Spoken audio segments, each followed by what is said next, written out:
जय मसीह तथा नमस्कार। TWR नेपालद्वारा प्रसारित आत्मिक कार्यक्रम बदलिएको जीवनशैलीमा यहाँहरूलाई स्वागत छ।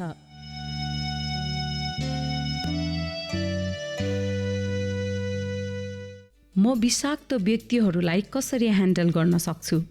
येशूले तिनीहरूलाई भन्नुभयो, ध्यान देऊ, फरिसी र सदुकीहरूको खमीरबाट होसियार रहो।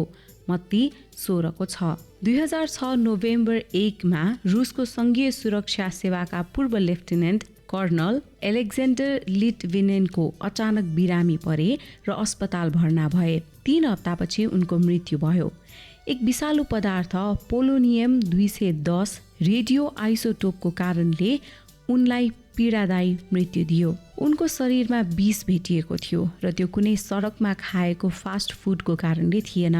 उनलाई कसैले विष दिएको थियो जसले स्पष्ट रूपमा उनलाई मार्न चाहन्थे। केही मानिसहरू विषालु हुन्छन्, भलै उनीहरूले तपाईँको खाना वा पेय पदार्थमा पोलोनियम 210 मिसाउने काम नगर्लान्, तर तिनीहरू तपाईँका लागि हानिकारक हुन्छन्। उनीहरू तपाईँको अफिस वा कार्यस्थलमा हुन सक्छन्, उनीहरू तपाईँको छिमेकमा बस्न सक्छन् वा सायद तपाईँ उनीहरूलाई स्कुलमा वा क्याफेमा भेट्नुहुन्छ। उनीहरूबाट बच्न सधैँ सम्भव हुँदैन। विषाक्तताको विभिन्न स्तरहरू छन्। तपाईँ जति धेरै उनीहरूसँग समय बिताउनुहुन्छ उति नै उनीहरूले तपाईँलाई विषाक्त पार्छन्। उनीहरूको जीवनको विषाक्तताले तपाईँलाई विषाक्त बनाउन थाल्छ।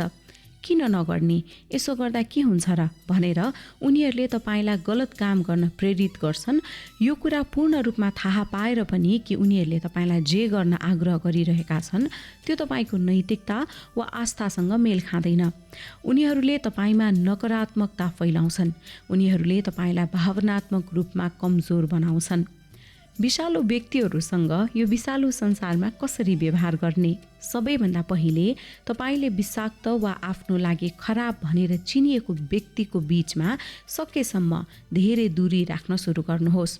हुनसक्छ भने रोममा रहेका क्रिस्चियनहरूलाई लेखिएको पावलको पत्रमा लेखिएको छ, हुनसक्छ भने सकेसम्म सबैसँग शान्तिमा बस। 3वटा कुराहरू छन् जसले तपाईँलाई मद्दत गर्नेछन्। ती हुन्, मैले होइन, म सक्दिनँ, म गर्दिनँ। पहिलो, आफैलाई भन्नुहोस्, मैले यस व्यक्तिको जीवनमा विषाक्तता सृजना गरेको होइन। उसले गर्ने कार्यहरूको लागि म जिम्मेवार छैन। त्यसपछि म उक्त व्यक्तिलाई नियन्त्रण गर्न सक्दिनँ र म उसलाई परिवर्तन गर्दिनँ। त्यसैले प्रयास नगर्नुहोस्। बस उक्त व्यक्तिलाई तपाईँको जीवनमा नकारात्मक प्रभाव पार्न भने नदिनुहोस्। विषाक्त व्यक्तिको प्रभावलाई सामना गर्न दोस्रो कदम भनेको आफै हुनु हो, अर्थात् आफू जस्तो हुनुहुन्छ त्यो कुरामा अडिग हुनु हो। हुनसक्छ तपाईँले सफलताको रहस्य अझै पत्ता लगाउनु भएको छैन, तर यो स्पष्ट छ कि असफलताको रहस्य भनेको सबैलाई सधैँ खुसी राख्ने प्रयास गर्नु हो। व्यक्तिको नकारात्मकताको जवाफ दिएर बललाई नेट पार गर्न पुनः प्रयास नगर्नुहोस्। कोर्टबाट बाहिर निस्कनुहोस् र उनीहरूले तपाईँसँग खेल्ने खेल खेल्न प्रयास नगर्नुहोस्। तपाईँले आफ्नो विवेकको उल्लङ्घन गर्दै कुल हुन वा तपाईँलाई थाहा भएको विषाक्त दृश्यमा फिट हुन प्रयास गर्दा तपाईँले सधैँ हार्नुहुन्छ। त्यसपछि सीमाहरू सेट गर्नुहोस्। कहाँ रेखा कोर्ने हो त्यो निर्णय गर्नुहोस् र जब तपाईँलाई गलत भएको क्षेत्रमा आफू धकेलिएको महसुस हुन्छ, तपाईँलाई असहज बनाउँछ वा तपाईँको विश्वासमा सम्झौता गर्न लगाउँछ, तब भन्नुहोस्, भयो, अति भयो, अब म यो सहन सक्दिनँ। के यसका लागि कुनै मूल्य तिर्नुपर्छ?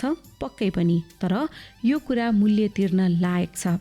जब तपाईँ आफ्नो विवेकप्रति सच्चा हुनुहुन्छ, तपाईँ प्रभुप्रति साँचो हुनुहुन्छ र यसले तपाईँलाई जीवनमा विषाक्त व्यक्तिहरूसँग व्यवहार गर्न मेरो अन्तिम सुझावसम्म डोर्याउँछ।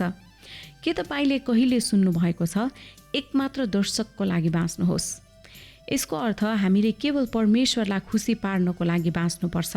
बाइबलमा थेस्लोनिकीका मानिसहरूलाई लेखिएको पत्रमा पावलले लेख्नु भएको छ, तर जसरी सुसमाचार हाम्रो जिम्मामा सुम्पनका निम्ति परमेश्वरले हामीलाई योग्य ठान्नुभयो, त्यसरी नै मानिसलाई प्रसन्न पार्न होइन, तर हाम्रो हृदय जाँच्नु हुने परमेश्वरलाई प्रसन्न पार्न हामी बोल्दैछौँ। विषाक्त व्यक्ति वास्तविक साथीहरू होइनन्। जब कठिनाइ आउँछ तिनीहरू तपाईँको लागि त्यहाँ हुने छैनन्। तिनीहरूले तपाईँलाई प्रयोग गर्छन्, उनीहरूले तपाईँको सहनशक्ति तोड्छन् र त्यसपछि तपाईँले यो गर्न सक्नु भएन वा यसो गर्न असफल भएकोमा तपाईँलाई गिज्याउँछन्।